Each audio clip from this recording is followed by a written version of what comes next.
and have coffee with us after. Thank you for coming tonight, where there's no snow, ice, and everything else gone. I don't know what's coming on the weekend, but they change their minds every hour. We're here tonight, and we're very proud of having this exhibition in the gallery. You might wonder, why is this exhibition in the gallery? What's art about? Well, photography is art. It's an art form. We were astounded at the quality of the photographs that are produced here. These are photographs taken sometimes in battle, sometimes in the streets, and so forth, and the quality of them is outstanding, amazing. And they tell a story, an incredible story, of what's happening in Israel, which we living here today in New York, I speak for myself. I visited Israel just a few times, but I grew up with my parents being very dedicated, my mother being involved in Hadassah up to her eyeballs. The Hadassah Hospital was part of my life, and it was captured and taken over. It was an enormous, I could see enormous stress in my mother's mind. Now I look at Israel and I don't know what it is. I can't figure out what Israel is. So seeing this show, Israel becomes so much more complex and so different than what I thought, and not a good thought. I still support it wholly and completely, but don't agree with many of the things that are going on there. I hope it can hold on to itself, and that could make peace. So the piece with the photograph of the president standing next to the Jewish flag, the Israeli flag, and his feeling about what all this is about.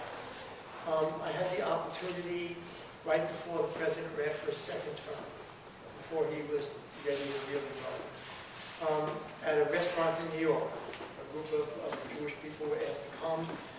We sat down, we didn't eat a thing at this table. We just sat for several hours with the president. He stood and he answered any question you had. And he started out like this: I know who you are. And everyone's like, who are we? And he said, I know what you stand for. I know you support Israel. But I also know that you love and support the United States. I know you love America. And I know what interests you. These are your main interests. Your interests are that you want fairness and you want equality. And everyone sat there and said, finally someone non-Jewish who is in political office very high up understands who we are and what our hearts are at. Our hearts is that. And I'm sure that everyone else in Israel, even if they're the right or the left, have the same kinds of thoughts. But it's not quite exactly the same. And so what I'm seeing and what I'm hearing from many of my Jewish friends across the country, they're very upset with Israel. They're very angry. They don't quite understand it. When you see this show, you realize there are two sides to the story, not the only one side that we hear normally.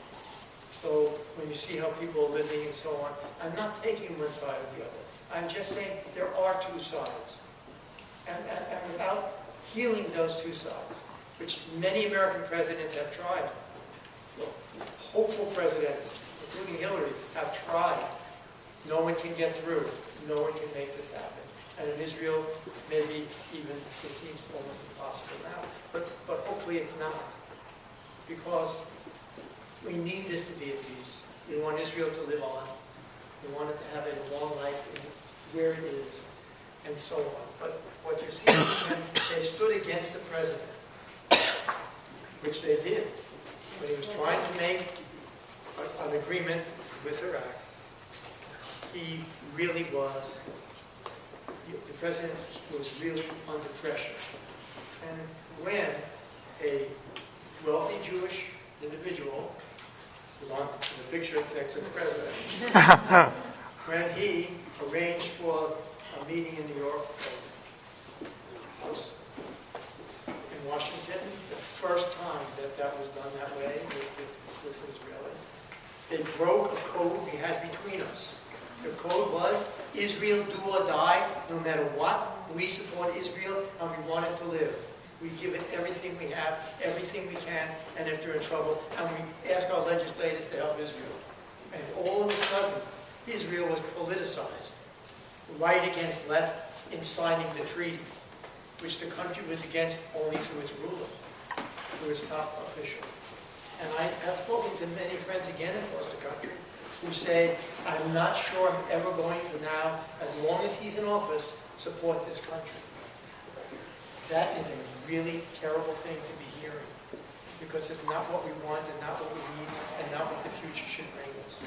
So it's like an alarm bell.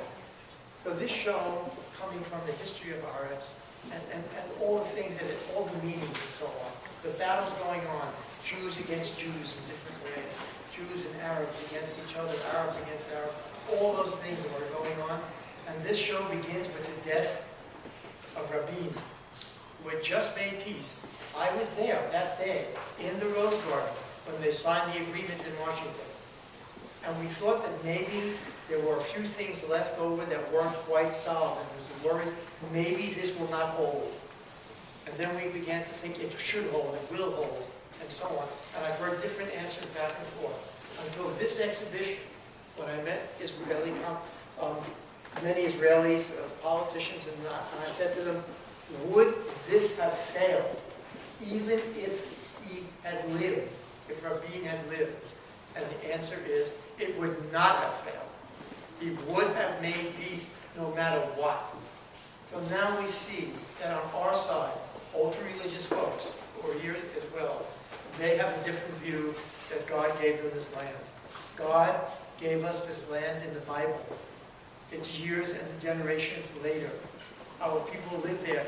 They fled from a war that was ending, and they needed a home. And now peace has to come there. And we should be strong in doing it. So this organization, and this possible politician here that we'll hear from in the future, Israel needs a future, and we should nourish that future. And this newspaper has to go on, where it records both sides of this, because I know folks living there that speak many languages of that area as well. And they are talking to people on the other side of the fence. And they all want peace. And peace can be had there. And that's what we should have. So thank you very much for coming.